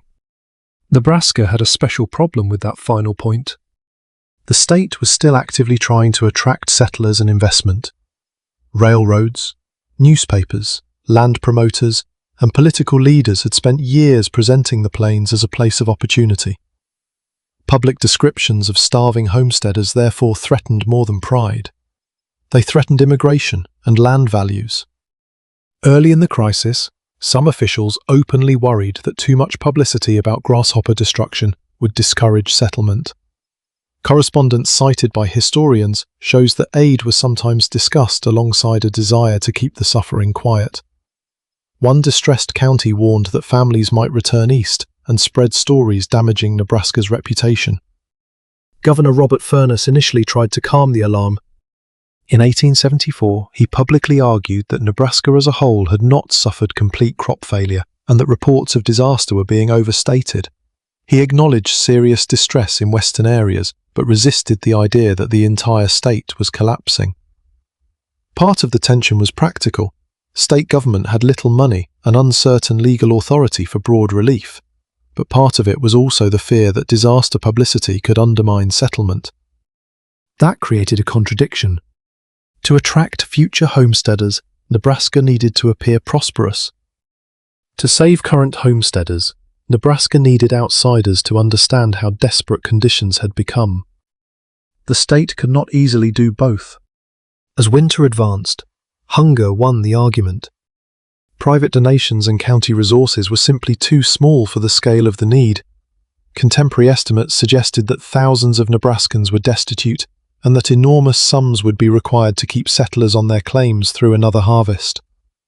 State officials gradually accepted that voluntary charity alone could not carry the crisis. The political language changed with it. Newspapers that had once resisted government intervention began calling federal relief a duty.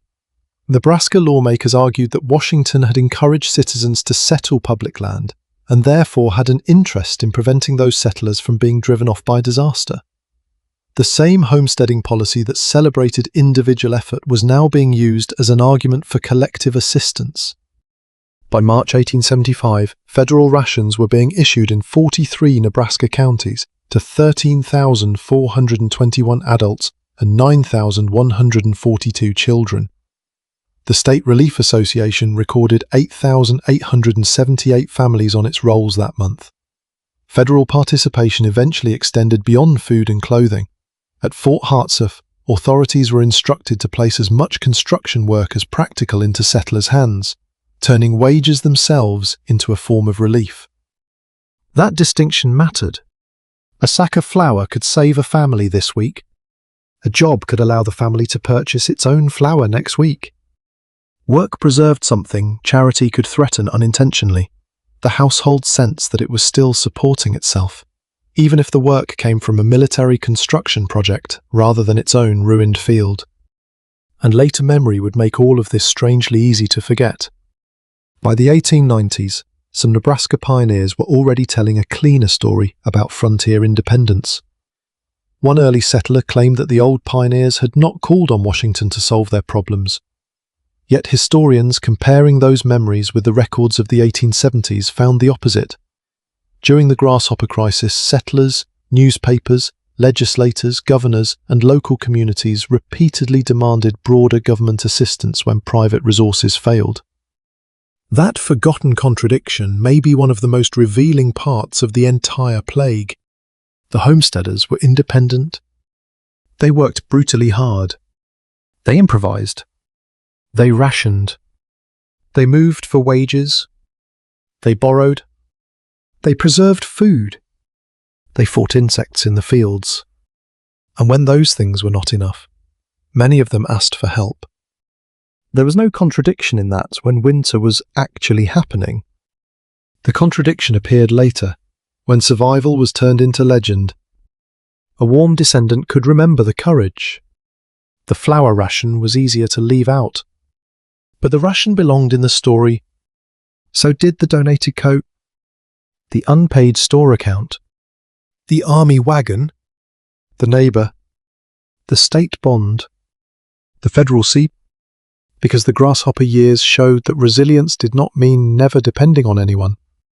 It meant using whatever connections still worked before hunger removed the ability to choose. And sometimes the hardest survival skill was not enduring without help. It was admitting, early enough, that help was necessary. And once help became necessary, another problem appeared. Relief could keep a family alive, but it could not make the calendar move faster. That was the quiet danger of the spring of 1875. By then, the worst cold of the winter was easing. Fields could be worked again. Donated seed was going into the ground. On paper, the emergency looked as if it were ending. But a newly planted field contained almost no food that could be eaten today. A sack of seed had become a promise, not a meal. This created what we might call the hungry gap, the long interval between the exhaustion of last year's supplies and the arrival of this year's harvest. For grasshopper-stricken families, that interval could last far beyond winter. In Nebraska, Congress had already directed $30,000 worth of seed to affected regions, while the state authorized $50,000 in bonds to buy additional seed. By spring, relief efforts began to shrink as farmers planted again. Yet the economic and psychological effects of the invasion did not vanish with the first furrow. A planted farm could still contain a hungry household. That difference is easy to miss because planting feels like recovery. For the farmer, it was only the beginning of recovery. Seed had to germinate. Rain had to come at the right time. Young plants had to survive frost, drought, livestock, disease, and the possibility of another grasshopper invasion. Then the crop had to mature, be cut, gathered, threshed or shelled, and turned into something the household could eat or sell.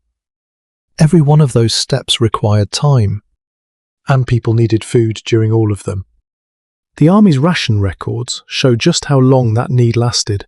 Federal food distribution to grasshopper sufferers in Nebraska did not begin until March 8, 1875. By that point, private relief organizations were running out of resources, and food remained a serious deficiency even though much of the clothing emergency had already been addressed. The ration finally issued was extremely plain. Officials had discussed a more varied allowance, including coffee, tea, beans, and sugar. What many families actually received was little more than cornmeal and salt pork. That sounds monotonous because it was, but monotony was useful. Cornmeal was dry, portable, easy to divide, and simple to prepare. Salt pork supplied concentrated calories and could travel much farther than fresh meat without requiring the same storage conditions. More important, neither ration required the household to sacrifice seed intended for the field. A ration therefore protected two things at once. It protected the person eating it, and it could protect the future food that did not yet exist. That second function may have been the more important one. Imagine a family holding a small reserve of grain in April. If no outside food arrives, that grain can be ground and eaten. The immediate problem is solved. But if it had been intended for planting, the household has converted next autumn's crop into this week's supper. The family survives the present by shrinking the future. Relief could interrupt that cycle. A pound of government meal might preserve seed that otherwise had to be eaten. Salt pork might allow some other household resource to remain untouched. A donated coat or blanket could preserve scarce fuel by reducing the amount of heat a family needed to produce. Federal and private relief during the crisis deliberately supplied combinations of food, clothing, fuel, and seed because the shortages were connected rather than separate problems. This is why seemingly small supplies could have consequences larger than their immediate value. They bought time without necessarily consuming productive assets, and the need for that time lasted astonishingly long. When Army food distribution finally ended on September 1, 1875, the Department of the Platte had issued 1,081,122 rations to 29,226 adults and children. Similar distributions occurred in other affected military departments. The date matters almost more than the number. September. The grasshoppers had arrived the previous summer. The winter had passed. Spring planting had passed. Most of the next growing season had passed, and people were still receiving food while waiting for the agricultural cycle to close. That tells us what surviving winter hunger really meant. It was not reaching March. It was reaching food. For some households, that food could come from livestock, garden produce, wage work, store credit, relatives, neighbours, or relief. Previous records from the plague years show families mixing precisely these kinds of resources, rather than depending on one single solution. The strongest household was not necessarily the one with the fullest cellar at the beginning of winter. It was the one that could keep finding another bridge when the previous bridge ended. Stored potatoes might carry a family into January. Credit might carry it farther.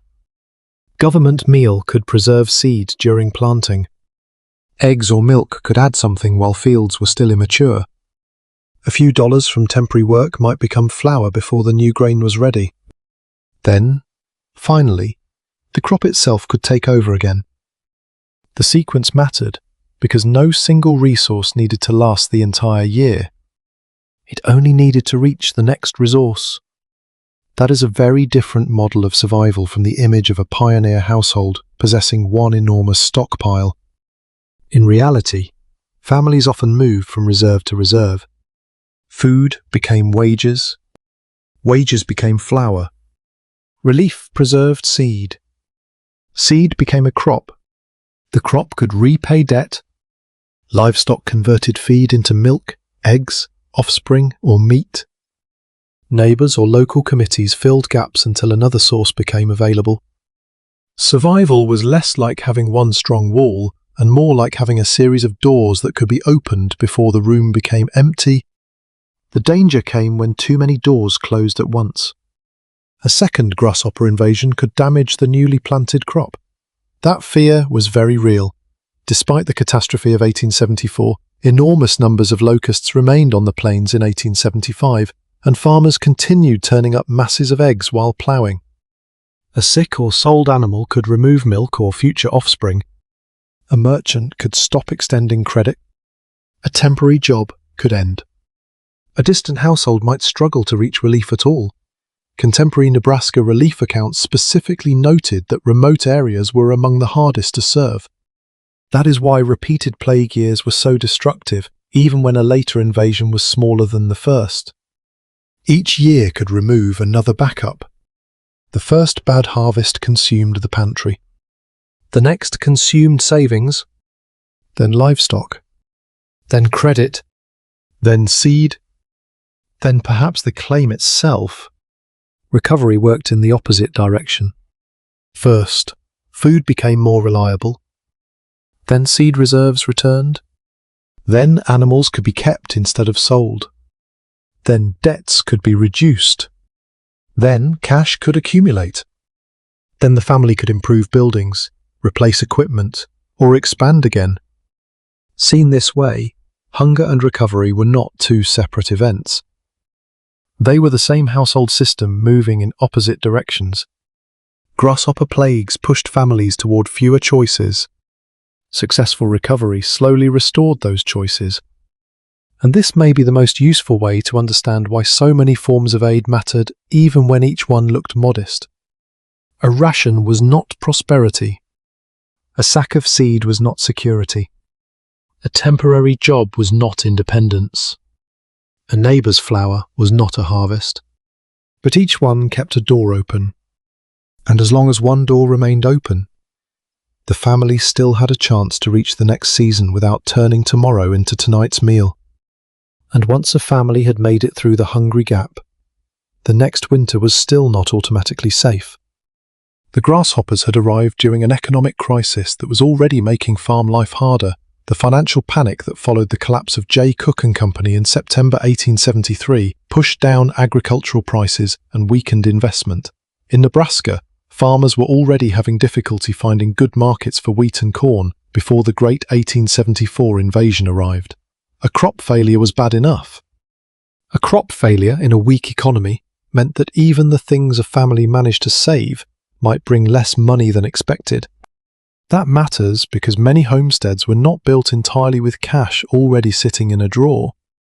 A promising crop could support purchases made in advance. A farmer might arrange for machinery, repair the house, buy supplies at the local store on credit, or take on another obligation because the wheat or corn standing in the field looked likely to pay for it later. In Clay County, Kansas, the local relief committee later explained that the early part of 1874 had looked prosperous enough that farmers entered contracts for farm machinery, house repairs, and additional store credit. Then the grasshoppers came. The committee described the labor of the year as being swept away within 24 hours. The important word there is not only labor. It is contracts. The insects could eat corn, but they could not eat a debt. The payment remained after the crop that was supposed to cover it disappeared. A family could therefore enter winter with less food and more pressure at exactly the same time. That changed the meaning of thrift. Saving a sack of grain was useful. So was avoiding an obligation that required the next harvest to be perfect. A family that had learned to distrust a green field might also become more cautious about treating future crops as money already earned. Relief itself sometimes reflected that way of thinking. Some Nebraska settlers resisted accepting outright charity. They said they were not beggars and would take assistance only if it was treated as an ordinary business transaction. The original articles of the Nebraska Relief and Aid Association actually included a system for lending money to destitute farmers, although the organization later abandoned that approach. Hamilton County considered something similar. County commissioners discussed loans of $50, $100, $150, or $200 to grasshopper sufferers. The proposed interest rate was 10%, and recipients would promise not to leave the county before repaying the money. That is a revealing arrangement. The county wanted settlers to stay. The settlers wanted help without surrendering the identity of independent farmers. The loan tried to satisfy both ideas. It also shows how thin the line could be between relief and ordinary finance. $50 might buy food, seed, or keep an essential animal from being sold. But the money also created another future payment. If the next harvest failed again, a tool meant to preserve independence could become another burden.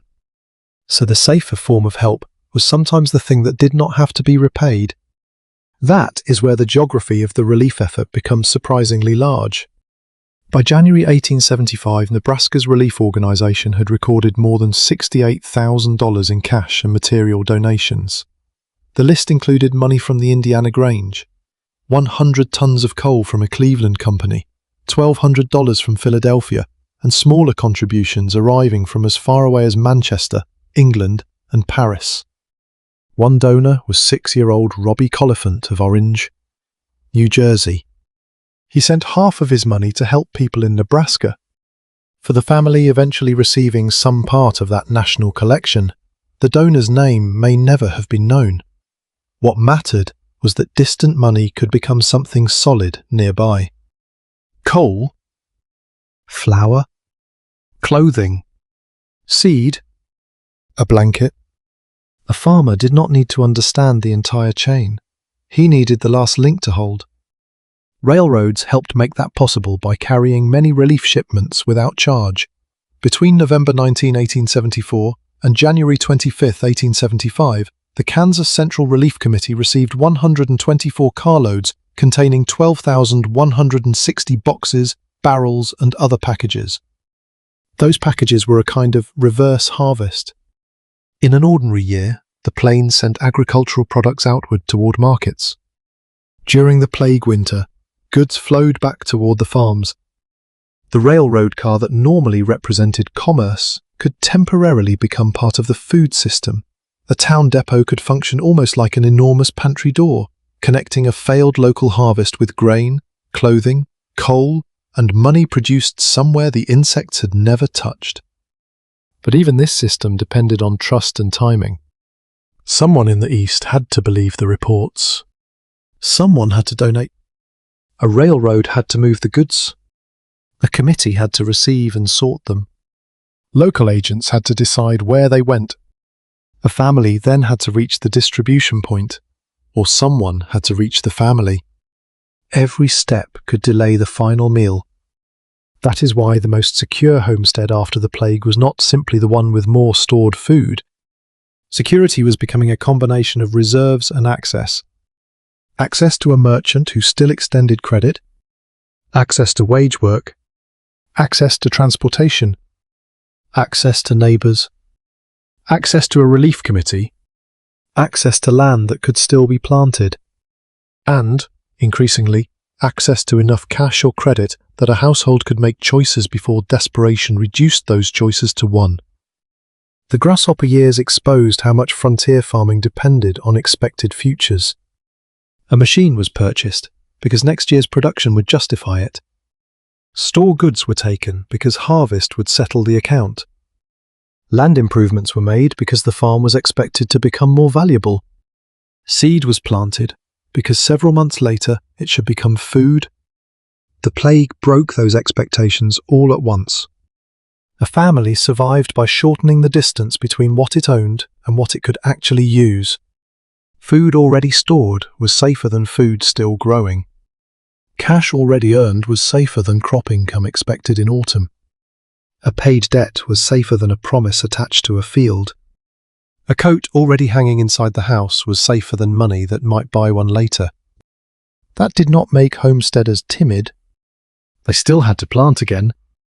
They still bought tools, improved claims, borrowed money, and trusted the weather. Because farming without expectation is almost impossible. But the plague taught a quieter form of caution. Do not count the harvest before it is inside. Do not let every future payment depend on the same crop. Do not wait until the last animal is sold before asking for help. And when a good year finally comes, use some of it to rebuild the margin that the bad year consumed. That margin was what turned a successful harvest into real recovery. Not simply more food on the table, a little less debt, a little more feed, a little more seed, a little more fuel, and enough distance between the family and the next emergency that winter could once again arrive without immediately becoming a crisis. The first good harvest after disaster therefore had a job beyond feeding the family. It had to rebuild trust. Not trust in the weather that would never be complete again. Trust in the household's ability to absorb another bad year. That meant some of the new grain could not be treated as surplus. A portion had to become seed. Some might become feed. Some might be sold to reduce debt. Some might remain in storage simply because the family now understood the value of having food that was already under a roof before the next season began. This is one reason the Grasshopper years are useful for understanding homestead survival more broadly. The strongest lesson was not about one insect. It was about what happened when several systems failed together. A crop could fail, prices could fall, credit could tighten, livestock could need feed the household no longer had, winter could arrive before relief. A family that depended on one harvest had very little room between ordinary life and crisis. A family with several smaller reserves had more. So recovery tended to create layers. The first layer was food. Grain in storage mattered because it could be eaten, sold, fed to animals, or held for planting. Root vegetables, dried foods, cured meat, flour, meal, and whatever else a household could keep safely became part of the same protective layer. The second layer was livestock. Animals were risky because they had to be fed through winter. But they also converted resources into forms the family could use repeatedly. A cow could provide milk, hens could provide eggs, a calf or pig might become cash or meat later, a team could provide transportation or hired labour. Livestock turned the farm from a single annual event into a series of smaller outputs spread through the year. The third layer was money. Not necessarily much. A few dollars could matter, because cash could become whatever the household lacked most urgently. It could purchase flour when the garden failed, medicine when sickness arrived, a replacement part during planting, or transport to a place where work was available. Families who had survived the plague had learned that land could be valuable while still being useless in an immediate emergency. Cash was different. It moved. The fourth layer was relationships. The neighbour who could lend a tool, trade feed, share a wagon, pass along news of work or help during illness represented a kind of reserve that never appeared in a barn inventory. The same was true of relatives in another county, merchants willing to extend credit, churches collecting supplies, railroad agents moving donations, or local officials who knew which families were in real trouble. The deeper the network, the less likely one broken link was to become fatal. And then there was information. By the later 1870s, farmers were reading more about locust life cycles, watching for egg deposits, discussing hopper dozers, and paying attention to regional reports. Scientific investigation had begun converting the plague into something that could at least be observed systematically. Information became another reserve because it could change timing. A warning before hatching allowed labour to be organised. Knowledge about egg beds could change how land was worked. Reports from neighbouring counties could tell farmers whether a swarm was moving toward them. None of this guaranteed protection. But preparedness was often nothing more than gaining a little time before the problem reached full size. The farm itself could also be redesigned with risk in mind. Mixed farming became attractive because different crops and animals did not always fail in exactly the same way. A household relying on wheat alone was highly exposed to anything that destroyed wheat or collapsed its price. A farm with grain, garden produce, livestock, hay, and some outside income had more combinations available. Even the landscape around the house could matter. Trees planted near homesteads became increasingly valuable on the plains for shade, fuel, wind protection, and shelter. They took years to grow, which made them the opposite of emergency relief. A tree planted after a crisis was an investment in a winter the family might not see for a decade. That is what real recovery often looked like. Not simply replacing what had been lost, building something that would make the next loss less dangerous.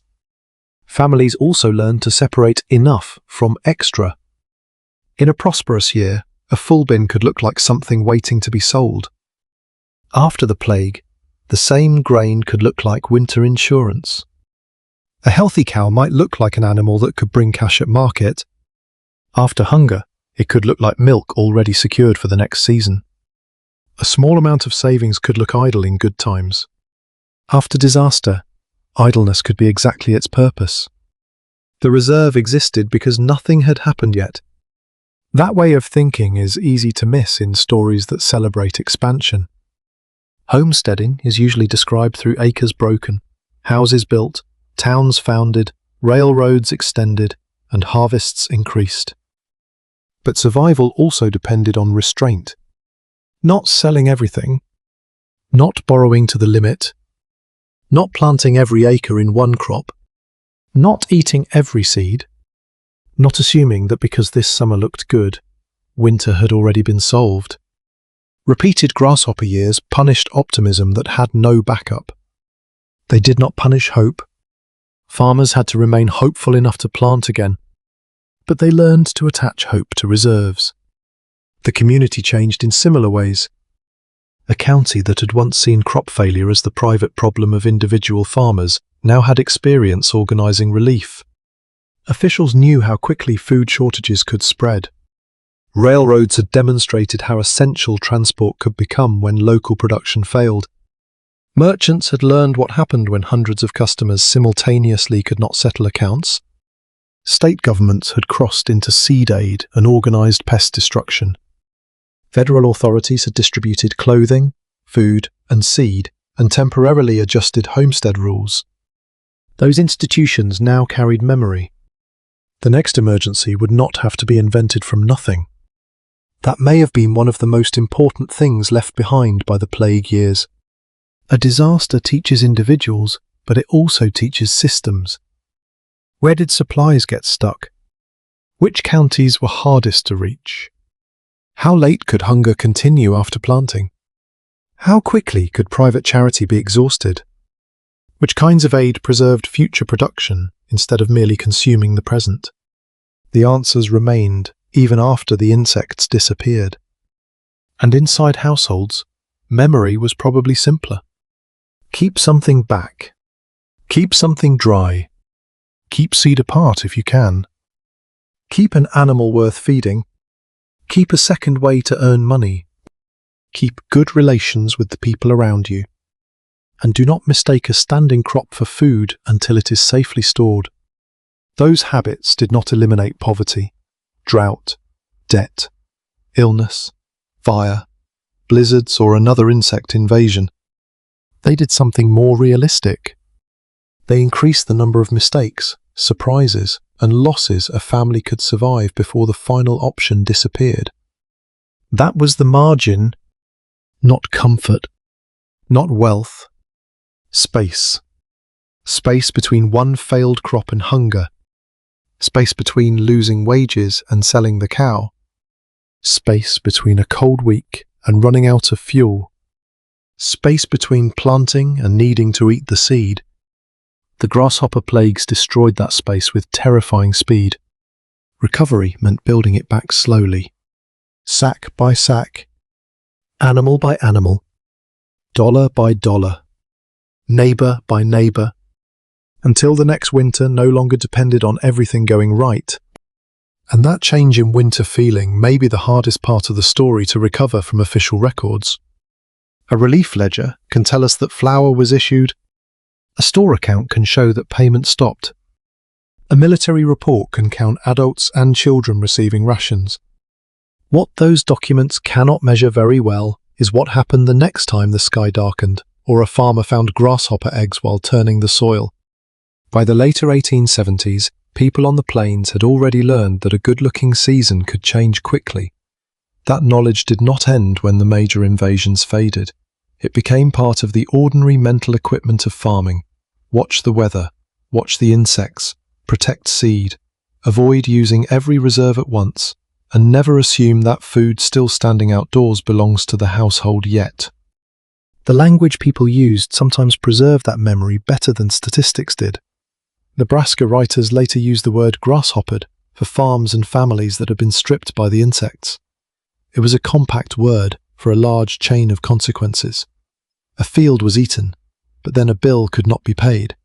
An animal might be sold, a child might need a donated coat, a parent might leave for wages, a spring planting might depend on public seed.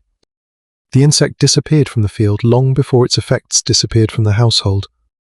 That long tail is one reason later pioneer memories have to be read carefully. Many were written decades after the events. The writers knew how the story ended. They knew which towns survived, which families prospered, and that the great Rocky Mountain locust swarms would eventually vanish. A person remembering 1874 in old age could describe a terrible winter from the safety of knowing that another harvest had finally come. The family living through it did not have that advantage. For them, every decision was made without knowing whether the next season would be better. That uncertainty changes the meaning of almost every act we have followed. Keeping seed was not merely prudent, it was choosing to believe that planting was still worth doing. Feeding a cow through a thin winter was a wager that the animal's future milk, calf, labour value, or sale price would exceed the grain and hay it consumed now. Taking railroad work meant betting that temporary absence would preserve the farm rather than end it. Accepting relief meant trusting that a ration today would not trap the household permanently in dependence. Buying on credit meant assuming there would eventually be another crop, another wage, or another product with which to settle the account. None of those choices was guaranteed to work. That is important, because survival stories tend to become instructions after the fact. We look backward and identify the families who remained, then turn what they happened to do into a recipe. The records do not support such a neat conclusion. Some people left and later did well somewhere else. Some stayed and recovered. Some stayed through several bad seasons and still failed. Some had relatives, cash, livestock, merchants, or transportation nearby. Others were far from those supports. A method that preserved one farm could arrive too late for another. Even relief officials in Nebraska repeatedly complained that remote districts were difficult to reach and that private supplies were distributed unevenly. So there was no universal threshold called tough enough. There were margins, A household with 10 more days of meal had a different set of choices from one with 2. A family whose cow still gave milk faced a different winter from one whose livestock had already been sold. A homesteader living near track work, a fort, or a town had options that did not exist 20 miles farther out. A merchant willing to carry an account could quietly matter as much as another acre of wheat. And one useful rain, one mist swarm, or one neighbouring field that still produced hay could alter the entire year. This is why the surviving paperwork is so revealing precisely when it seems boring. Lists of coats, sacks, debts, seed purchases, rail shipments and rations show the crisis at the scale where survival actually happened. The swarm was spectacular. The recovery was administrative. Someone counted bags. Someone recorded names. Someone approved seed.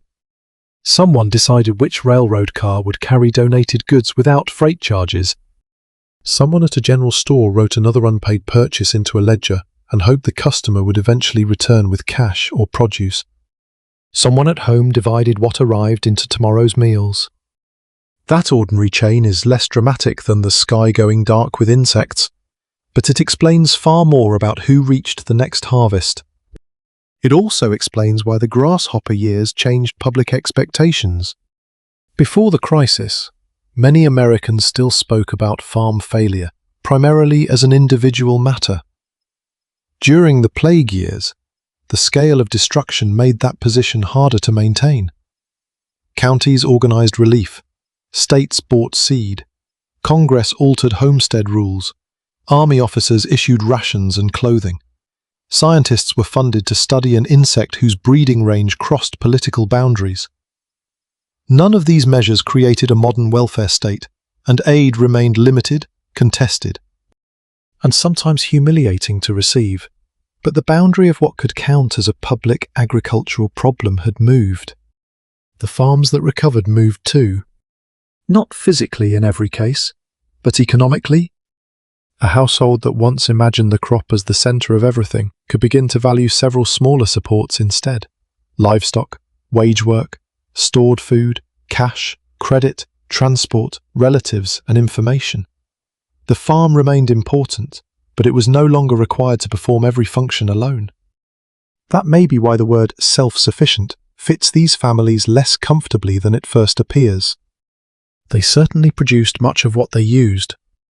They also depended on markets for tools and goods, railroads for access, merchants for credit, governments for land rules, neighbours for labour, and wider communities when disaster became too large for local reserves. The grasshopper plague did not create those connections. It exposed them, and once exposed, they were difficult to forget. A family could still take pride in its claim, its house, its field, and the fact that it had endured. But endurance looked different after 1874. It was no longer simply the ability to stand in place while everything was taken away. It was the ability to lose one support, move weight onto another, and keep doing that long enough for ordinary life to begin producing its own reserves again. By the time that happened, the next winter did not need to be easy. It only needed to arrive after the family had rebuilt enough choices. There is one last image worth keeping. Not a black sky, not a ruined cornfield, not a relief wagon, a museum case. At the Smithsonian today, 3 Rocky Mountain locust specimens sit pinned for display. With their legs extended, each is only about 2 inches long. 2 are shown with their translucent wings spread. The third is seen from the side, looking almost disappointingly ordinary, just a grasshopper with wings. The species that once arrived in numbers large enough to overwhelm farms can now be represented by 3 small bodies behind glass. That contrast tells us something the homesteaders themselves could never have known. The enemy they were preparing to face again next spring would disappear. The Rocky Mountain locust was declared extinct in the early 20th century. Modern Smithsonian material links its extinction largely to the transformation of its breeding habitat as western land was converted to agriculture. USDA sources likewise describe the species as extinct around 1900 and note that specimens have become extremely rare in collections. But the disappearance happened so quickly that scientists were left with a strange problem. There were not enough specimens. An insect once treated as an almost unlimited agricultural enemy had become difficult to study because people had never imagined they would need to preserve many of them. Decades later, researchers began looking somewhere far removed from the farms the locusts had destroyed. High in the mountains. USDA researchers in the 1990s joined expeditions to glaciers in Wyoming and Montana where grasshoppers had become trapped in snow and ice during migrations centuries earlier. At Knife Point Glacier in Wyoming, researchers recovered frozen insects exposed by melting ice. Some had to be collected quickly because birds ate the newly exposed bodies and meltwater could wash them away. Think about how strange that reversal is. In the 1870s, families were trying desperately to remove locusts from their fields. More than a century later, scientists were racing birds and melting water to save the remaining bodies. The insect had moved from public enemy to scientific evidence. And perhaps that is the right place to end the story, because it separates what happened to the locust from what happened to the people. The locust eventually disappeared. Hunger did not. Drought did not. Debt did not. Winter did not. Crop failure did not. Homesteaders therefore could not build a survival system around the hope that one particular threat would vanish forever. They needed something more general. They needed a household that could bend. A crop failure had to become a smaller ration rather than immediate starvation. A destroyed garden had to be offset by stored grain, livestock, wages, credit, or relief. A winter shortage had to be crossed without eating every seed needed for spring. A ruined harvest had to be survived without automatically losing the claim. And when those private reserves failed, the family needed access to larger reserves outside the farm. The 1874-75 relief response eventually connected private donations, railroads, state governments, federal seed assistance, army supplies, and changes to homestead rules because household resources alone were often insufficient.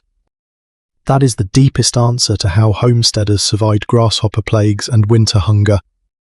They survived by buying time. Sometimes they bought it literally with cash earned away from the farm. Sometimes a merchant bought it for them by extending credit. Sometimes a neighbour bought it with food or labour. Sometimes a relief committee bought it with donated flour, clothing, fuel, or meat. Sometimes government action bought it by protecting claims, supplying rations, or making seed available so spring planting could happen, without forcing every hungry family to consume what should have become the next crop.